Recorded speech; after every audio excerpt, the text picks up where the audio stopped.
All of you good evening అండి. మనం ఈరోజు గర్భిణీగా ఉన్న సమయంలో పోషణ గురించి తెలుసుకుందాము. గర్భవతులు ప్రతిరోజు ఆకుకూరలు, పసుపు నారింజ రంగు కూరగాయలు మరియు పండ్లు తింటూ ఉండాలి. పాలు మరియు గుడ్లు వారంలో వీలైనంత ఎక్కువ సార్లు లేదా కనీసం 6 సార్లు అయినా సరే తినాలి.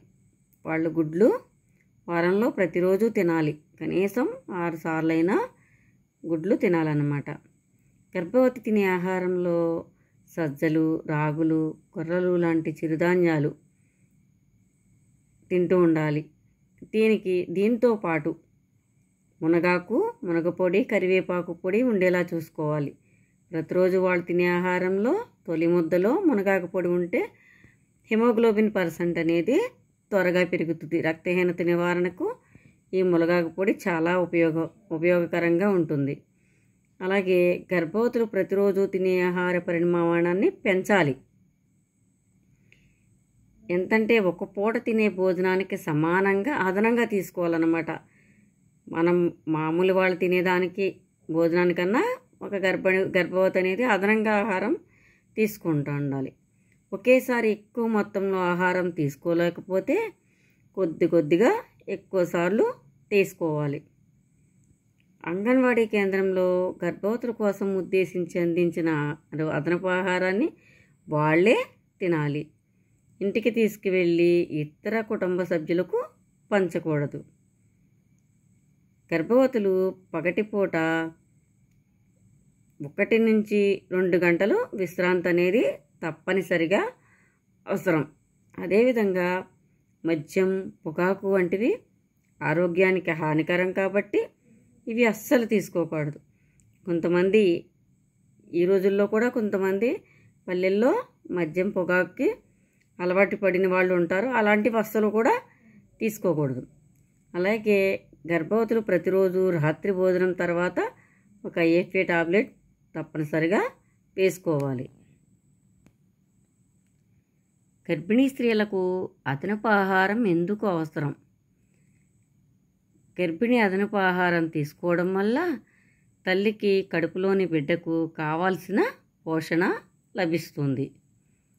గర్భిణి సమతుల ఆహారం తగిన మోతాదులో తీసుకోవడం వల్ల 10 నుండి 12 కేజీల బరువు పెరుగుతుంది.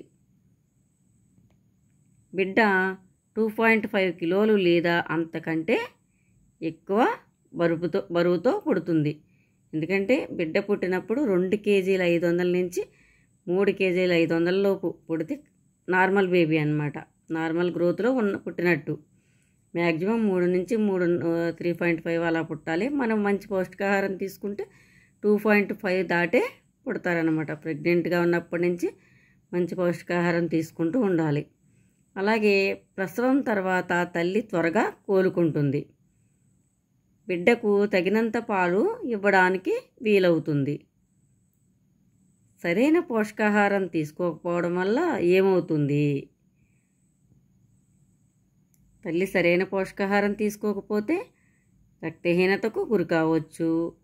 కాన్పు సమయంలో అధిక రక్తస్రావం జరగవచ్చు. కాన్పు కష్టం అయ్యే అవకాశం ఎక్కువగా ఉంటుంది. నెలలు నిండక ముందే ప్రసవం అవ్వచ్చు. తక్కువ బరువుతో పిల్లలు పుట్టే అవకాశం ఉంది. పుట్టిన పిల్లల్లో శారీరక, మానసిక పెరుగుదల లోపించవచ్చు. తల్లి, బిడ్డ మరణించే అవకాశాలు కూడా ఉంటాయన్నమాట. అందువల్ల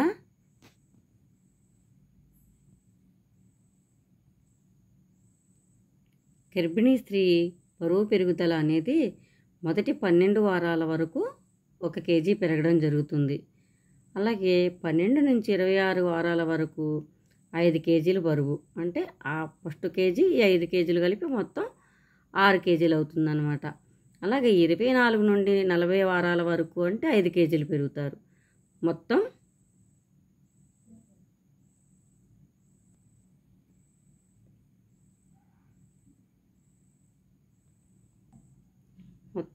11 నుంచి 12 కేజీల వరకు గర్భిణీ స్త్రీ అదనపు బరువు పెరగాలన్నమాట. ఈ విధంగా ఈరోజు గర్భిణీ స్త్రీ అదనపు ఆహారం ఎందుకు అవసరము అనేది తెలుసుకున్నాం కదా. అదనపు ఆహారం ఎందుకు అవసరం, గర్భిణీగా ఉన్న సమయంలో పోషణ అనేది తెలుసుకున్నాం. దీని గురించి బిట్స్ అనేవి తర్వాత భాగంలో చెప్తాను. ఇది మీరు క్లారిటీగా వింటే చాలా బిట్లు ఈ పాఠ్యాంశంలోనే చాలా బిట్లు అనేవి ఉంటాయి. చాలా రకాలుగా వచ్చే అవకాశం ఉంది. మునగాకు పొడి గురించి కానీ, అదనపు బరువు గురించి కానీ, ఐఎఫ్ఏ ట్యాబ్లెట్లు, విశ్రాంతి, చాలా బిట్లు వస్తాయి అన్నమాట దీంట్లోనే. ఒకసారి క్లారిటీగా అంతా కూడా ఇది వినండి. వింటే దీని మీద బిట్లు అనేది నేను చెప్తాను, నోట్ చేసుకుందరు కానీ తర్వాత. ఓకేనా? ఈ వీడియో కానీ నచ్చినట్లయితే షేర్ చేయండి, కామెంట్ చేయండి, లైక్ చేయండి. కొత్త వాళ్ళైతే సబ్స్క్రైబ్ చేయండి. పక్కనే ఉన్న గంట సింబల్ క్లిక్ చేయండి. I love you. Thank you.